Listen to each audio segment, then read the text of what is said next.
Live from New Delhi, you're watching DD India News Hour, India's voice to the world. I'm Mark Lynn. Namaskar, coming up in the next hour. Israel claims ground offensive into North Gaza began overnight. And even as the Red Cross aid trucks arrive in Gaza, anxious relatives of hostages wait for news of their loved ones.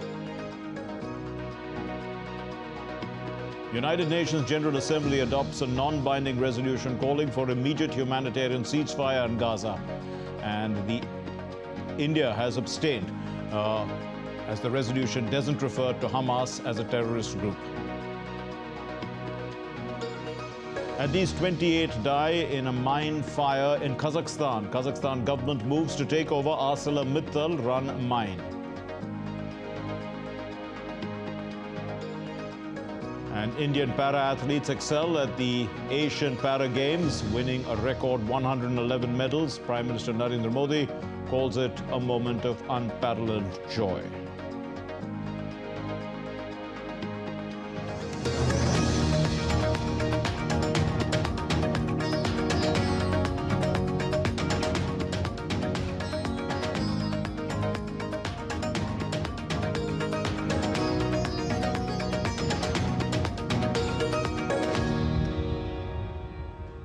The Israel Defense Force on Saturday announced that it had killed the Hamas commander who led the group of terrorists that infiltrated Israel on paragliders on October 7. The terrorist, identified as Asum Abu Rakhaba, was also allegedly responsible for the drone attacks on the military posts. The Israel Defense Forces, they have also reportedly killed several top commanders of Hamas since October 7, when the terrorist group infiltrated the country and killed 1,400 people, including women and children. Hamas also holds over 200 people hostage, including foreigners. On October 14, the IDF reportedly killed the previous head of the group's aerial forces, Murad Abu Murad. On Friday night and Saturday morning, Israel's Air Force attacked 150 underground targets of Hamas in the northern Gaza Strip.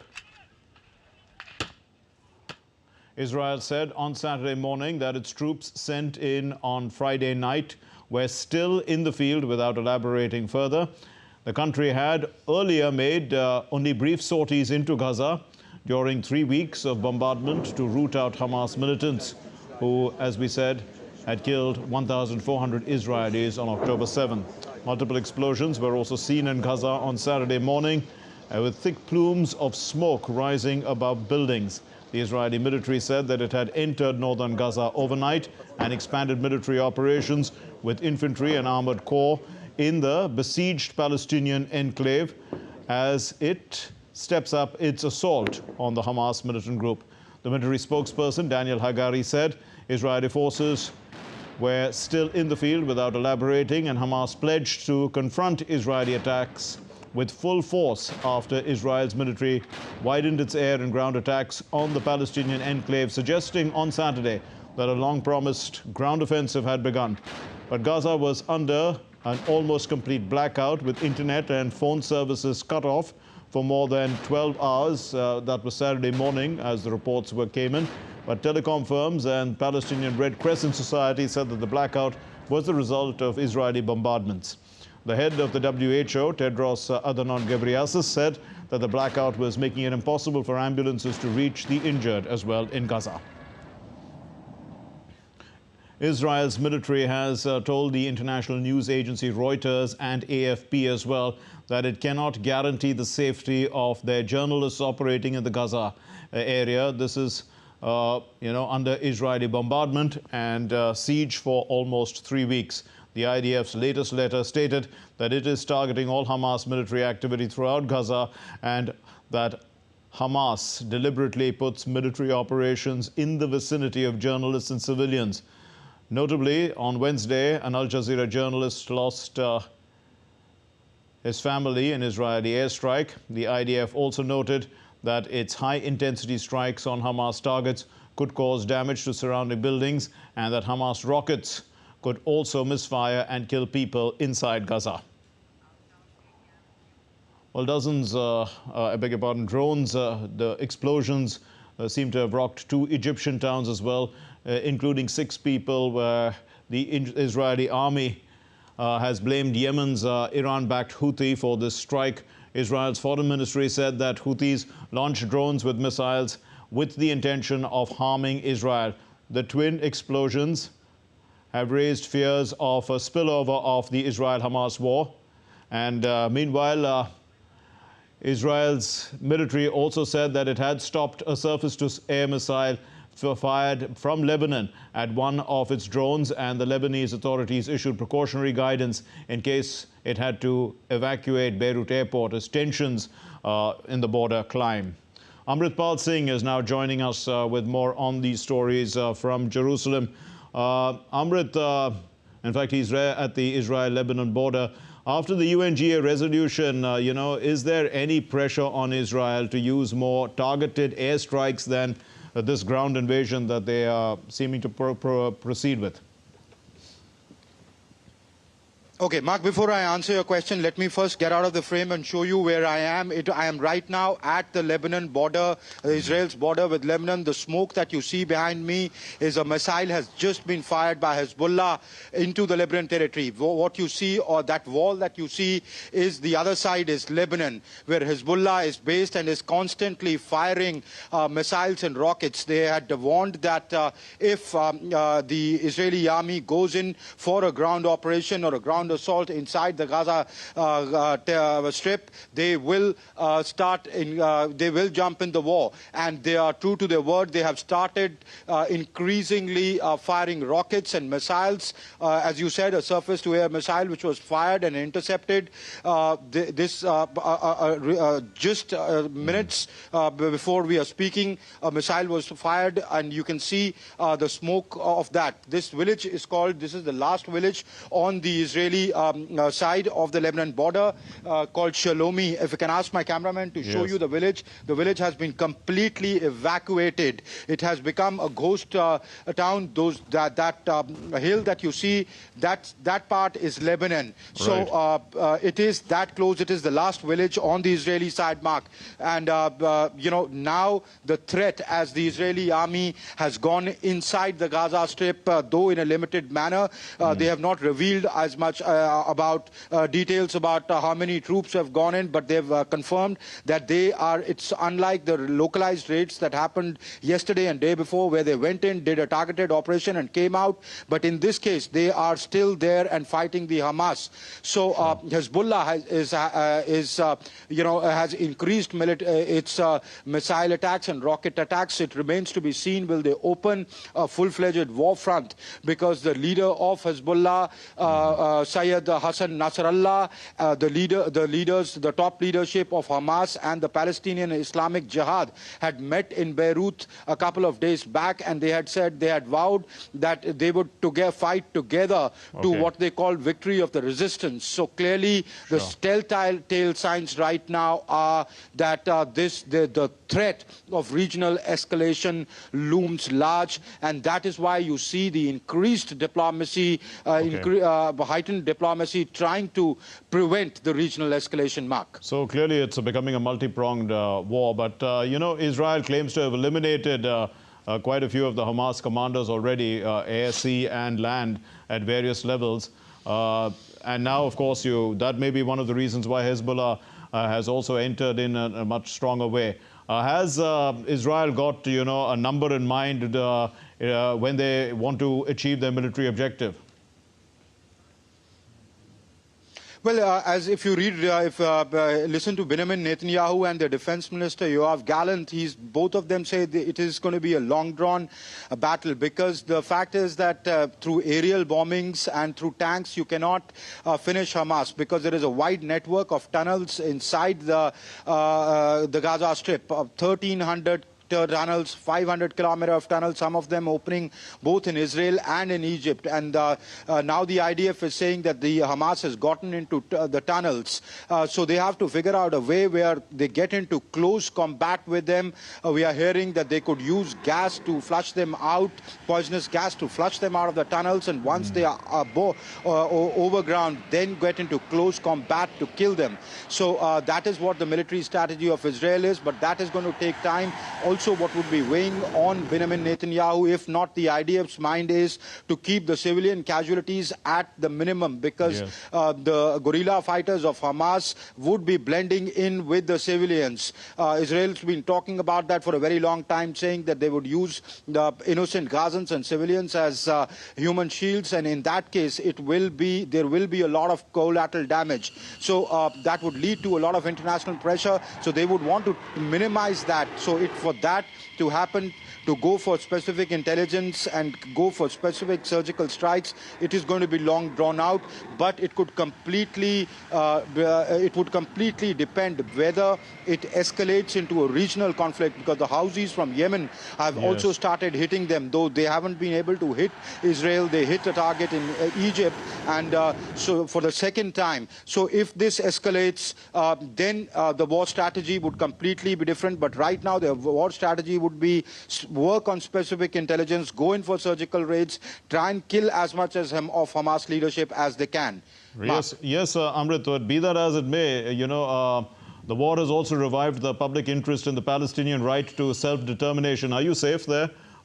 If you aren't, then we can wind up this conversation. Yes, I am. Yeah, okay. The public interest in the Palestinian right for self-determination, that interest has also come into the public domain now, and that's also what the UNGA was looking at.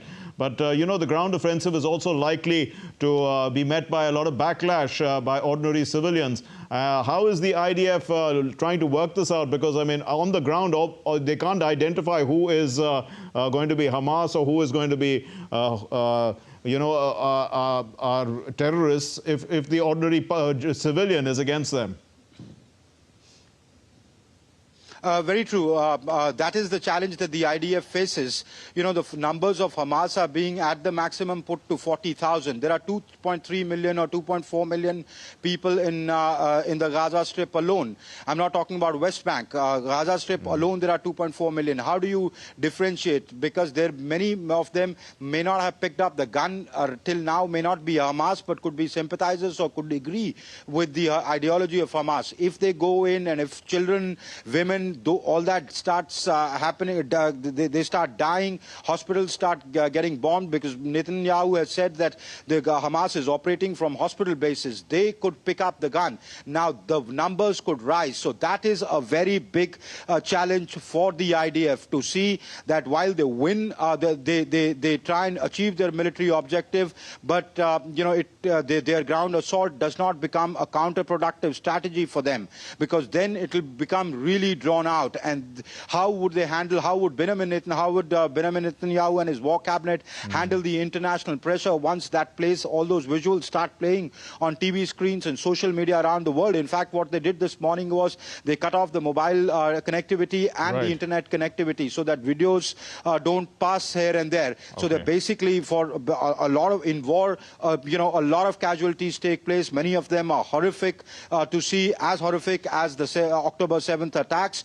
But the sympathy with Israel after the October 7th attacks may turn on its head. Absolutely. And, once those visuals start playing out, they're already, and so they're trying to contain that in the information warfare, Mark. We leave it there. Thank you very much, Amritpal Singh, for that comprehensive coverage. He's at the Lebanon border with Israel. Moving on to our next story. In fact, we're going to take a short break, but still to come here on DD India News Hour. We'll be looking at the evolving situation in the Middle East with the help of an analyst. And the EU working group it's working on a proposal. In fact, the EU is working on a proposal to use the frozen assets of Russia to fund the aid that it has in mind for Ukraine. Also, the EU has welcomed dialogue efforts between Serbia and Kosovo.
Welcome to Jaipur.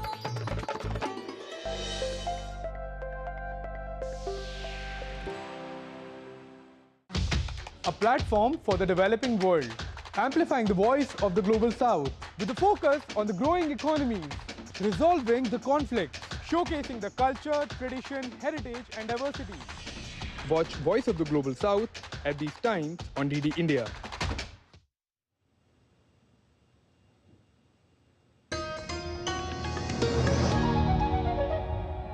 You're watching DD India News Hour. I'm Mark Lynn. Staying with the story on Israel, the United Nations General Assembly has passed a resolution calling for an immediate humanitarian truce between Israel and Hamas and demanding aid access to Gaza. A total of 120 countries voted in favor of the resolution. 14 countries voted against it, including Israel and the United States, while 45 countries, including India, abstained. The resolution also demands all parties comply with international humanitarian law and continuous, sufficient and unhindered provision of life-saving supplies and services for civilians trapped inside the enclave. It also calls for the immediate and unconditional release of all civilians held captive, as well as demanding their safety, well-being and humane treatment in compliance with international law. The resolution stresses the need to urgently establish a mechanism to ensure the protection of the Palestinian civilian population and the protection of the United Nations and all humanitarian facilities, as well as to ensure the unhindered movement of aid convoys.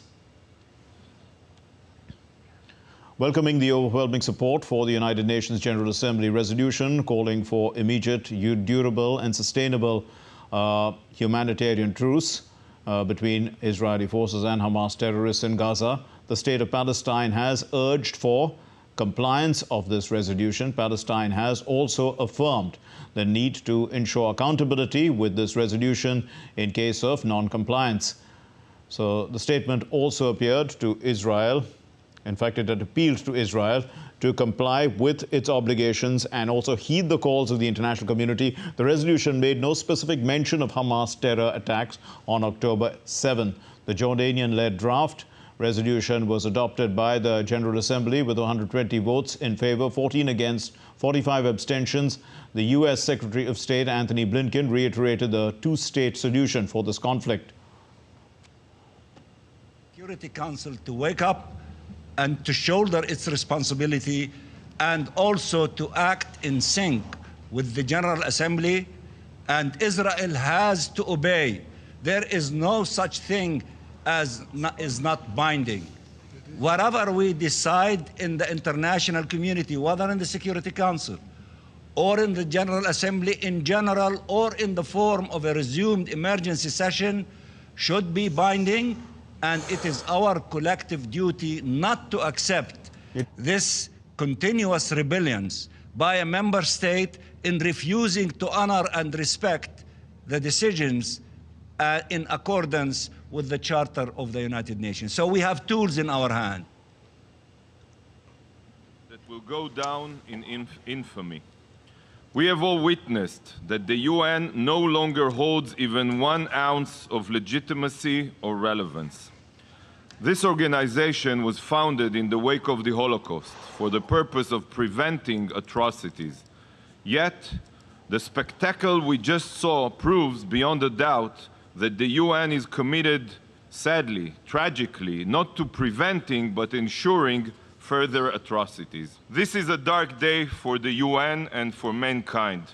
Mr. President, Israel will continue to defend itself. We will defend our future, our very existence, by reading the words of Hamas's evil so that it can never threaten anyone else again. And Dr. Rajan Kumar from the School of International Studies at JNU is now joining us with his perspective on developments in the Middle East. Dr. Kumar, thanks for being with us. Is Israel's response crossing the lines of legitimacy? Thank you, Mark, for having me here. In my view, what Israel is doing is definitely crossing the line without any doubt. Although, let me tell you that what Hamas did is completely unacceptable. It was a kind of terrorist act, and that kind of that went against the Palestinian Authority in general, and also against Hamas as what it was known to be a liberating force. Although many of the countries treat Hamas as a terrorist organization. India doesn't do it. But the way Israel is responding, it is crossing the limit without any doubt. For instance, there are a lot of civilians who are suffering. Water is not available. Hospitals are in crisis, and then internet has been cut off today, as I know. So all that basically is hurting the civilians, and I think Israel has to understand that the international community, as you saw in the international voting at United Nations also today, roughly 120 countries were asking for some kind of ceasefire so that the humanitarian aid can be delivered to people who need there in Gaza. It's a small place with a very densely populated place. And in that kind of situation, the bombing is doing a lot of damage to civilian population. And unfortunately, what is happening, this is also kind of questioning or casting a doubt on the credibility of Israeli attacks, because Israel is not achieving the target that it seeks to achieve, which is eliminating Hamas there. Rather, it is damaging civilian population, and is also turning the international community against Israel in a large way, as 120 countries voted in favor of ceasefire. So that goes, that kind of conveys a message. Right. That but Dr. Rajakumar, if we look at that UNGA resolution, does sympathy for the Palestinian suffering imply actually support for groups like Hamas? Why was the UNGA not able to make out the difference? I think the international community is divided. Let me tell you, there is no unity even among the Arab world. Forget about the West Asian countries. Forget about the rest of the world. So it shows the way the countries are divided. So 120 countries in that Jordanian resolution, they voted in favor. But when the amendment came, this is very interesting, because when the amendment was brought by Canada, so more than 80 countries also supported that amendment, which means that there are a large number of countries which would like to condemn the attack done by the Hamas.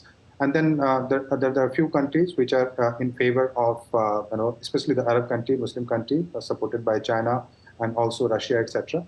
So they always vote in favor of Hamas and with the Arab world.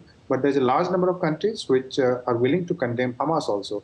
So, but United Nations resolution does not mean much in the practical terms, because number one, this is not binding, and Israel completely rejected, as you showed in your program, that Israeli ambassador there, he completely rejected the legitimacy of this resolution, and in the process, it also went on to say that UN has lost its legitimacy. So it will not have practical impact, but it shows the temperature, the way the world is seeing the crisis. Absolutely. And there's a fear. There's a fear that this crisis might escalate further, and that will lead to massive crises all over the world. So what is the way then for Israel to progress, given that even the US now seems to be advising it against an all-out ground offensive? There is a shift in US strategy, if you have been following very clearly, very closely. So there's some shift in US strategy where internally it seems that US is pushing for some kind of surgical and targeted strike rather than all-out ground offensive, because it fears that this will jeopardize the lives of the hostages. There are 200 people in captivity, as you know. So that would be in crisis. This will also stall the ongoing process of negotiation, back-channel diplomacy, which is happening with the help of Qatar and other countries. So getting the hostages out without any damage would be difficult if the ground offensive goes all out. So US is putting the pressure on Israel also, but it seems that Israel is willing to go for a bigger offensive, which would not be appreciated by a large number of countries, especially if it damages the civilian population. It is bound to kind of have a massive casualty from both the sides, and that might also lead to a kind of regional conflagration where Hezbollah from Lebanon might get involved, and if Hezbollah gets involved, then Syria, Iran, etc., automatically will get involved. So these are the fears because of which US is trying to shift its policy.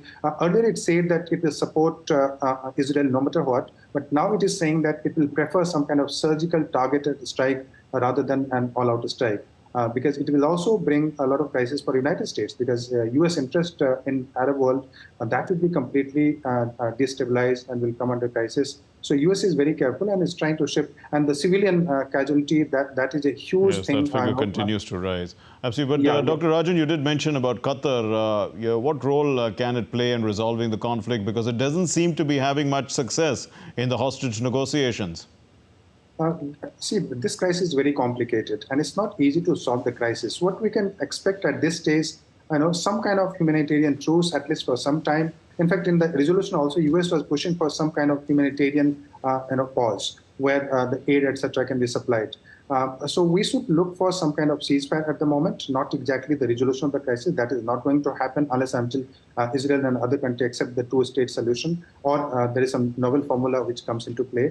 But Qatar is playing a very important role in the Arab world. We have seen earlier in the case of the Taliban, where Doha was the place where all the negotiations were taking place, and it also has a place. It also has a center. It is also emerging as a center where Hamas, Iran, and Western countries and other countries are also negotiating. So Qatar is trying to play a very important role in the region in terms of bringing the conflicting parties together and providing a platform so that they can negotiate. But a resolution for this kind of crisis is extremely unlikely given the kind of situation that we have. Thank you very much, Dr. Rajan Kumar from School of International Studies, JNU. Thank you for being with us. Now, the European Union leaders have wrapped up their summit where they have called for civilians in Gaza to be provided with protection, and they vowed to continue supporting Ukraine as well. Although they agreed on a joint declaration, officials now face weeks of complex negotiations over the bloc's long-term budget and how they're going to get the funds for their longer-term commitments to Kiev. Julia Chapman reports from Brussels. The situation in the Middle East may have been top of the agenda, but it was by no means the only important issue. EU diplomats made clear that nothing would distract the bloc from supporting Ukraine. Most member states weren't too bothered by Slovakia's new prime minister saying his country would stop sending weapons to Ukraine.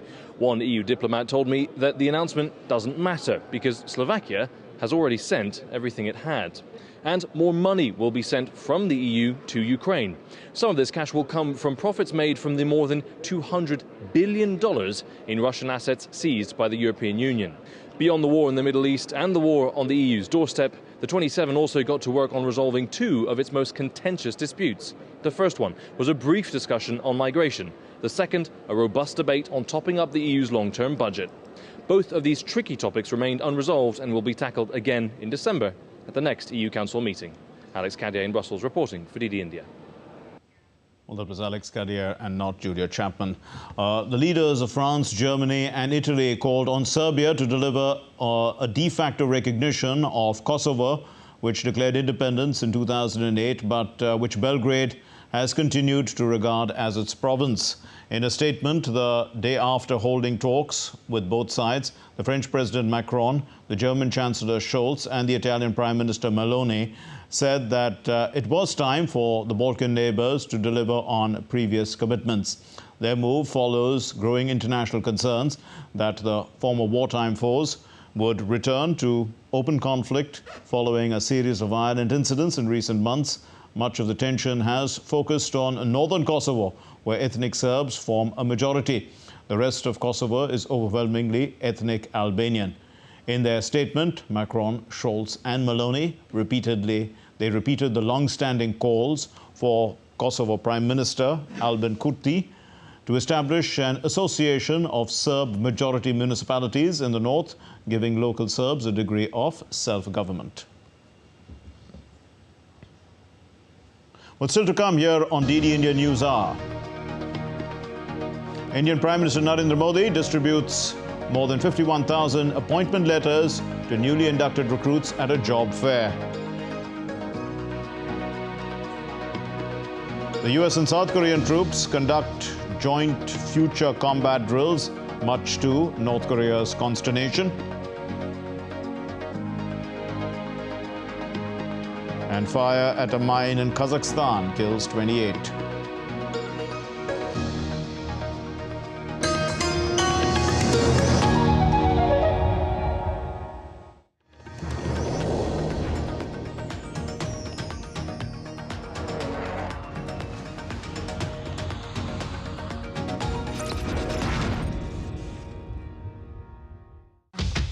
platform for the developing world, amplifying the voice of the global south with a focus on the growing economies, resolving the conflicts, showcasing the culture, tradition, heritage and diversity.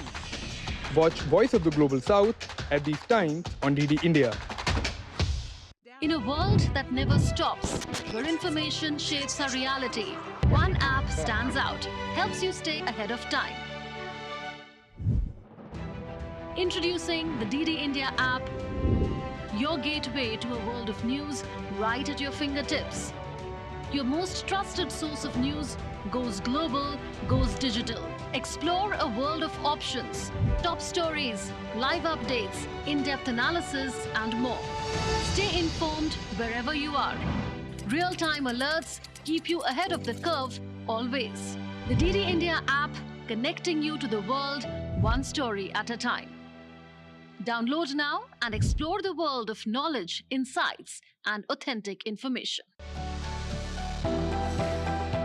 Turning crisis into opportunity, transforming ideas into action, stories of real change, tales of sustainable solution. This series is going to tell stories of such change makers. Watch Change Makers on DD India.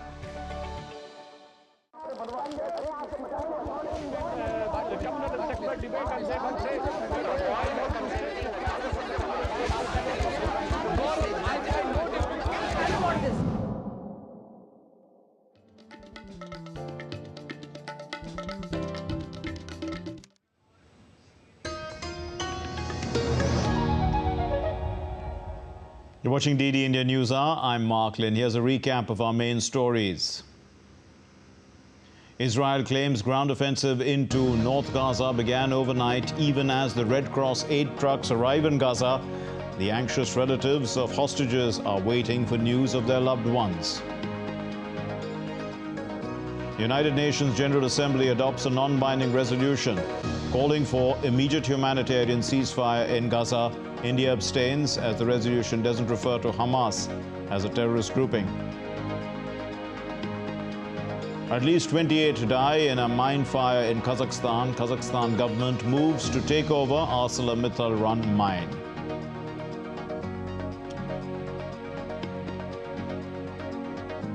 News now from India, and India's Prime Minister Narendra Modi on Saturday virtually distributed more than 51,000 appointment letters to newly inducted recruits in various government departments and organizations under what's called a Rozgar Mela. That's a job fair. The job fair is being held at 37 locations across India. Prime Minister also addressed the appointees on the occasion, and he said that this job fair is proof of his government's commitment to the youth of the country.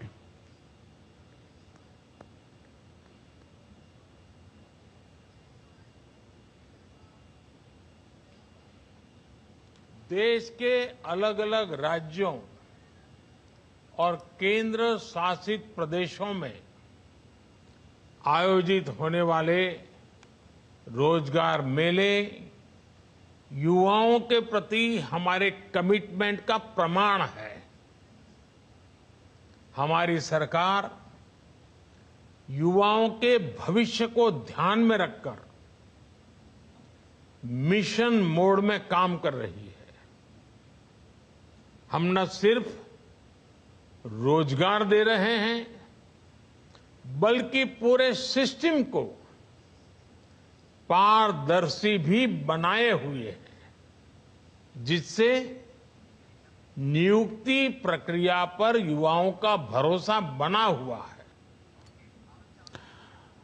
The Group of Seven, or G7, trade ministers and other participants began a two-day meeting in Osaka in Japan on Saturday amid the Israeli-Palestinian conflict and ongoing Russian invasion of Ukraine. The Japanese Foreign Minister Yoko Kamikawa said that in the opening remarks that the G7 members had a responsibility to guide the world based on values. And the meeting is expected to discuss strengthening supply chains to bolster economic security. India's Minister of Commerce and Industry, Piyush Goyal, will attend the two-day long meeting. And the minister will also have a bilateral meeting with a few of the G7 countries, invitee countries, and a few international organizations, such as the WTO, on the sidelines of the outreach programs which India is participating in. In a tragic incident, at least 28 people have died and 18 remain missing after a mine fire in Kazakhstan on Saturday. The operator ArcelorMittal, the local unit of the Luxembourg-based steelmaker, claimed 206 of the 252 people at the Kosovo mine had been evacuated and 18 people had sought medical attention. Meanwhile, Kazakhstan's President Tokayev expressed condolences to the victims' families and declared a national day of mourning on October 29, but he's ordered his cabinet to stop investment cooperation with ArcelorMittal. And in Australia's Queensland, this is a tragedy. I understand this. That is why I came here. We will be taking measures, including assistance to the families of the victims. I gave orders to stop cooperation with the investment company. We have seen different companies here, good ones, not so good ones, but this company turned out to be the worst in our history from the point of view of cooperation with the government and the enterprise. Now we will think of taking a decision in regards to the enterprise itself.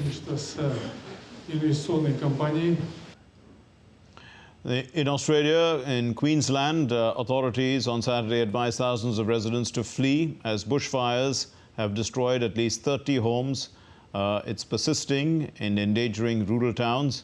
More than 35 bushfires were burning on Saturday in Queensland. Australia faces a high-risk bushfire season after the onset of the El Nino weather event associated with extreme events such as wildfires, cyclones and droughts. Queensland's Fire and Emergency Services issued an emergency bushfire warning on Saturday, urging residents to leave immediately. A bit early for the Australian summer. But residents of Acapulco are still coming to terms with one of the most forceful storms that Mexico has experienced. As per the Mexican government, the record-breaking storm has claimed 27 lives and damage amounting to billions of dollars. People were seen carrying food, water, boxes of necessities out of a wrecked supermarket and also loading up cars. More than 8,000 armed forces members were sent to help clean up the stricken city.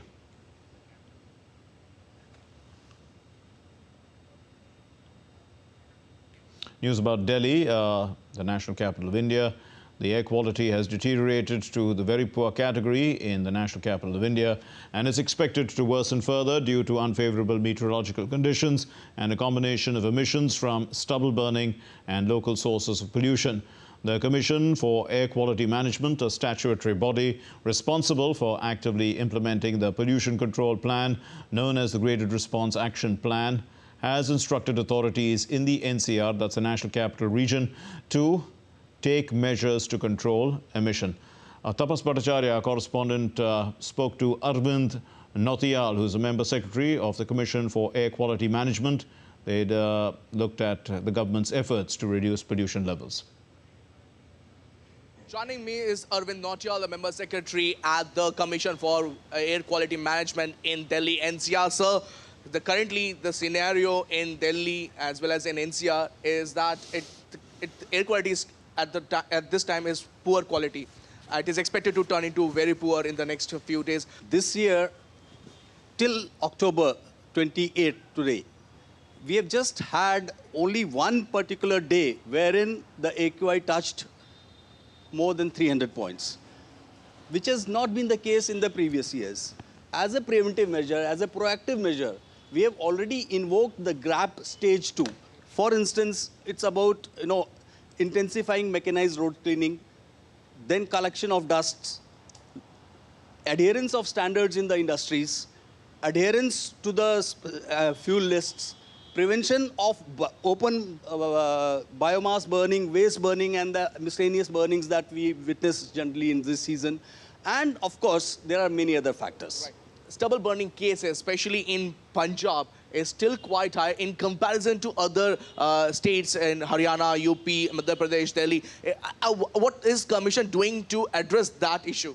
What we did was we developed a framework in due consultation with all stakeholders, including the central government, state government agencies, developed a framework along which the action plan needs to be developed for prevention, control and abatement measures for stubble burning. You heard the member secretary talk, giving out a detailed list of measures that have been taken by the Commission to improve the air quality, not just in Delhi, but the whole of Delhi NCR region. And it is expected to bear fruit. In fact, it is bearing fruit as we speak, though a lot has to be done in the next few days to keep the level of air quality at a good level. With camera person Shambhunath Mishra and lighting assistant Vicky Rajput, this is Tapush Bhattacharya for DD India from Delhi. Let's take a look now at other stories making the news. The food grain production during the current Kharif season is expected to cross 1,485 lakh. 1 lakh is equal to 100,000 metric tons in India. This is according to estimates released by the Ministry of Agriculture and Farmers' Welfare. The Ministry of Coal in India has announced the Commercial Coal Mining Initiative. The scheme removes restrictions on the sale and utilization of coal, along with provisions for financing coal mines.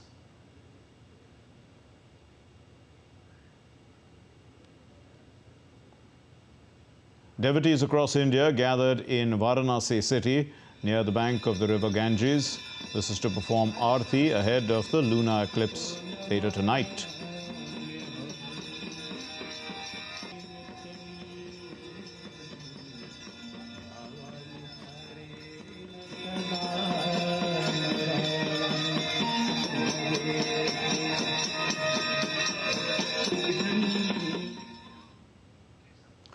South Korea and US troops, they conducted joint future combat drills. This happened on Thursday as part of efforts to modernize their militaries. The drills involved drones, an unmanned vehicle and wearable laser sensors.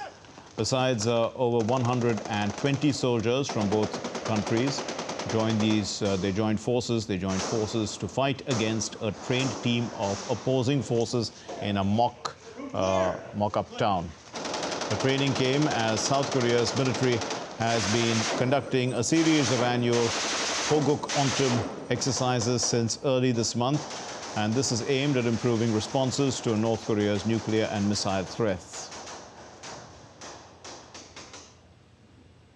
Army, we demonstrated with one objective, the meaning of the tactical alliance. We also understood each other, and we know how to fight together. I feel that today, the training exercise only further strengthened the alliance between our two countries by allowing us to share the best practices at the small unit level. And North Korea has said that it is steadfast. It has a steadfast will, and it's the will of Pyongyang to expand ties with Russia, criticizing a recent condemnation by the United States and its allies on Pyongyang's suspected arms deliveries to Russia as politicized. They said that it's politicized, it's distorted. But the North Korean Foreign Minister Cho Son-hu denounced military cooperation between the US, South Korea and Japan, saying that Pyongyang's relations with Moscow will act as a powerful strategic element if security in the region is endangered. The United States, South Korea and Japan have been stepping up trilateral security cooperation to counter the North's growing nuclear and missile threats. North Korea and Russia pledged closer military cooperation when their leaders met in September in Russia's Far East. The Russian Foreign Minister Sergei Lavrov also met the North Korean leader Kim Jong-un this month and discussed implementing the agreements reached at the summit.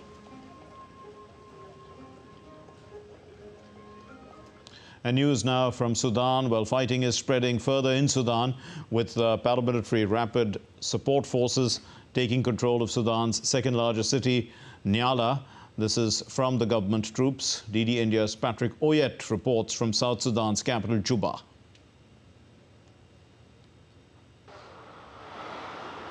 Sudan's second-largest city Nyala is located at the border with Central African Republic. The United Nations says fighting in and around Nyala has forced more than 670,000 people to flee their homes. It further says the city's hospitals are destroyed. Many wounded people are unable to get treatment. Rapid Support Forces second in command, Abdul Rahim Daglo, led the capture of Nyala. Mr. Abdul Rahim was sanctioned by the US for his alleged role in ethnic cleansing in West Darfur. The fighting is intensifying as the Rapid Support Forces and Sudan Armed Forces are set to resume peace talks in Saudi Arabia. The East African regional body, the Intergovernmental Authority on Development, or IGAD, says ending war in Sudan needs collective actions by regional as well as international actors.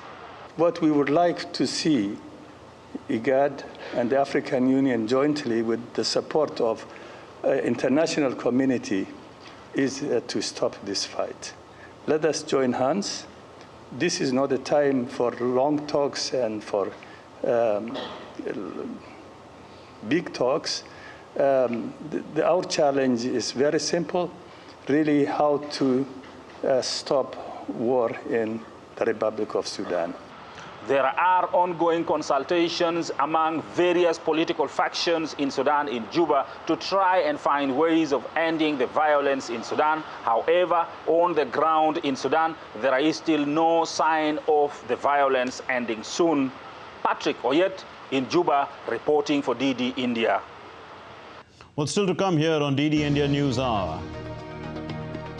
Bangladesh's main opposition party, the BNP, has been staging anti-government protests on the streets of Dhaka. And the Indian para-athletes have made the nation proud with an award-winning medal haul.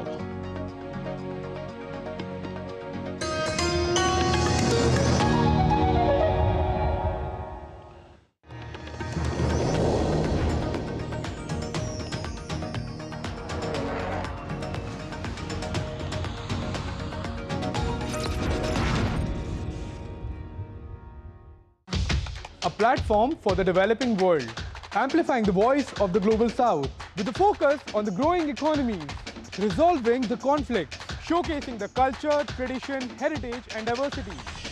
Watch Voice of the Global South at these times on DD India.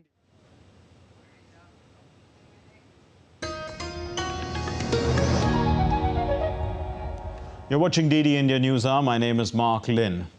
Bangladesh's main opposition party, the Bangladesh Nationalist Party, on Saturday, they staged an anti-government rally on the streets of the country's capital, Dhaka. Tens of thousands participated. They chanted slogans against the government of Bangladesh's Prime Minister Sheikh Hasina. The rally called for Hasina's step down before the upcoming general election in January, to hand over power to an interim caretaker government, and to drop all charges against the opposition party's ailing chief, allowing her to leave the country immediately for medical treatment abroad. A U.S. judge has asked the former U.S. President Donald Trump whether he wants to appear on television during his trial in a federal court. Trump has been charged with attempting to overturn the 2020 election defeat that he faced, and the question comes after the media organizations in two separate filings had argued that the public has a right to see an unprecedented trial of the former U.S. president, who is also the front-runner for the 2024 Republican nomination. The 2-month-long actor strike has wreaked havoc on Hollywood. Now the striking Hollywood actors, they will meet on Saturday for the next round of talks with the studios. Hollywood studios and streamers returned to the bargaining table with SAG-AFTRA for their third round of meetings this week. Thousands are out of work. Productions have been put on hold, and numerous industries have been affected due to the strike.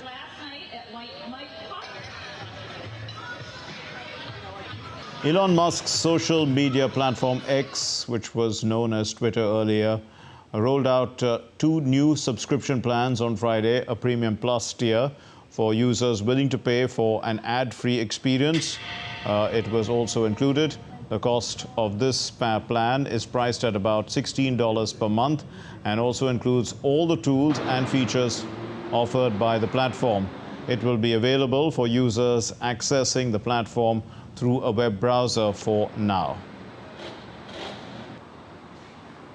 The FTX founder, Sam Bankman-Fried, testifying in his own defense at his fraud trial on Friday, said that he may have made mistakes, but he did not commit fraud or steal from customers.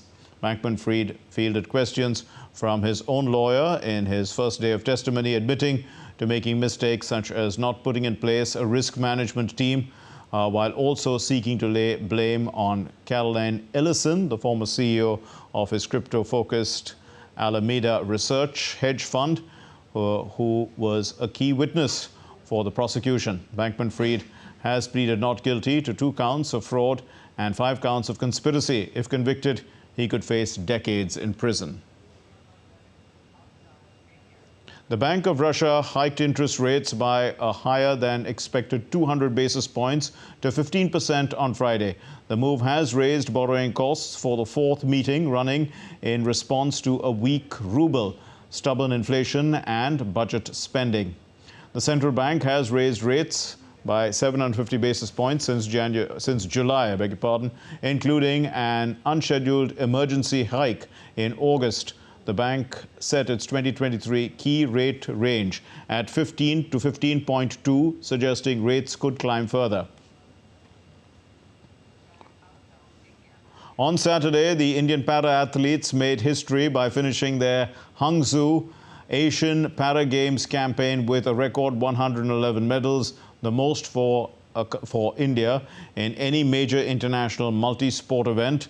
The Indian para-athletes won 29 gold medals, 31 silver and 51 bronze medals at the Hangzhou Para-Asian Games. India finished 5th in the medal count. The remarkable feat supersedes India's previous best of 72 medals, which was recorded at the 2018 edition of the Asian Para Games in Indonesia.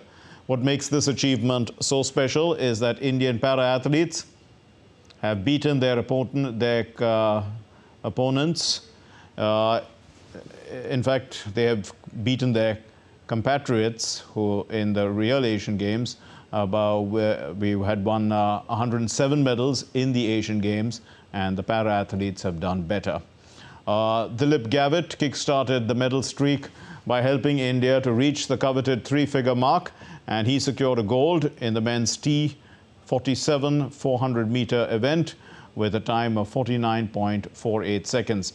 In the para-chess men's team of B1 category, the terrific trio of Ashwin Darpan and Saundarya secured a spectacular gold. Meanwhile, India had swept the podium in the men's chess B1 individual event as well. Darpan Irani brought home the gold with his middle game maneuvering. Saundarya Pradhan bagged the silver, while Ashwin Makwana clinched the bronze medal. The PR3 mixed doubles sculls rowing event, the Indian duo bagged silver with a timing of 8 minutes 50.71 seconds. India's Prime Minister Narendra Modi hailed the milestone, attributing the success to the exceptional talent, dedication and perseverance of the Indian athletes. In a social media post, the Prime Minister said, 100 medals at the Asian Para Games, a moment of unparalleled joy. The success is a result of the sheer talent, hard work and determination of our athletes. This remarkable milestone fills our hearts with immense pride. I extend my deepest appreciation and gratitude to our incredible athletes, coaches and entire support system working with them. These triumphs inspire us all. They serve as a reminder that nothing is impossible for our youth. A never-before-seen artwork of the renowned artist Claude Monet is expected to be a top lot at Christie's, New York's upcoming 20th and 21st century art auctions. The internationally known 12 feet tall Little Amal, a 10-year-old Syrian refugee girl's puppet, has been deployed at the US-Mexican border. The puppet aims to give hope that migrant families are waiting for their chance to cross the border and finish their dangerous journey.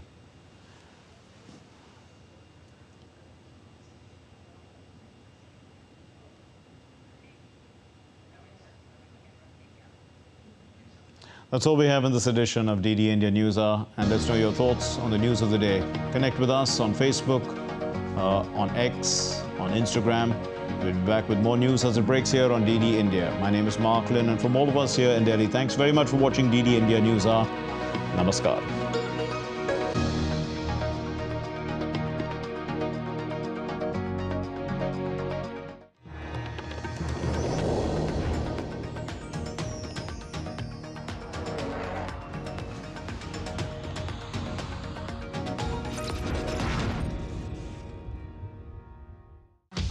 A platform for the developing world, amplifying